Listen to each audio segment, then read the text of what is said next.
जय हिंद साथियों, रात को 12 बजे देश में आजादी का जश्न मनाया गया। कहा गया देश को दूसरी आजादी मिल रही है।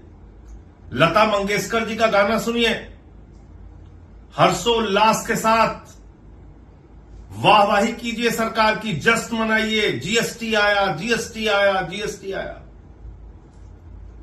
इसी उत्साह के साथ भारत की सरकार ने और देश के प्रधानमंत्री ने जीएसटी देश के ऊपर लागू की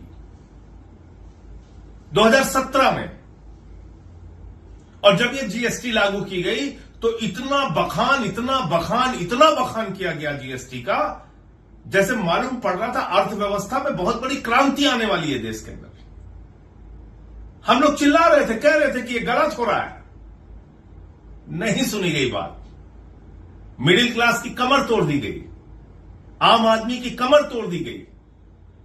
लाखों करोड़ रुपए टैक्स का बोझ इस देश की जनता के ऊपर लादा गया, जानबूझ के लादा गया। और तब बताया गया जश्न मनाइए, खुश हो जाइए कि आपका टैक्स बढ़ाया जा रहा है। यह हुआ इस देश के अंदर। और जीएसटी के नियमों में एक दो बार नहीं, सैकड़ों बार बदलाव करने पड़े। इसके अलावा डीजल के नाम पे, पेट्रोल के नाम पे लाखों करोड़ का टैक्स लिया गया। और आज प्रधानमंत्री जी को 8 साल के बाद नींद से जागकर यह बताना पड़ रहा है कि नहीं, अब हम फिर एक क्रांतिकारी परिवर्तन लेके आए हैं। देखिए, हमने जीएसटी कम कर दिया। तो बढ़ाया क्यों था? 8 सालों तक इस देश की जनता को लूटा क्यों था? प्रधानमंत्री जी, जो लाखों करोड़ रुपए इस देश की जनता के जेब से टैक्स के नाम पे लूटा गया है, वो पैसा उनके खातों में वापस कीजिए। आपने अपने मित्रों, अपने दोस्तों को तो लाखों करोड़पति बना दिया, उनको रेल दे दिया, सेल दे दिया, बिजली दे दिया, पानी दे दिया, सड़क दे दिया, एयरपोर्ट दे दिया, पोर्ट दे दिया, सब कुछ दे दिया। इस देश की जनता को क्या दिया? उससे टैक्स के नाम पे अवैध वसूली की।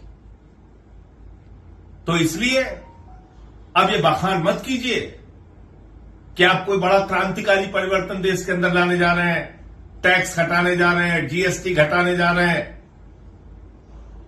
आपका कोई भरोसा नहीं है कब आप क्या करेंगे, क्योंकि आपने देश की जनता का भरोसा खो दिया है। हर काम को बढ़ा चढ़ा के प्रस्तुत करते हैं और नतीजा बिल्कुल जीरो निकलता है। अब आप स्वदेशी पे ज्ञान दे रहे हैं देश के लोगों को। बीएमडब्ल्यू की कारों का काफिला आपके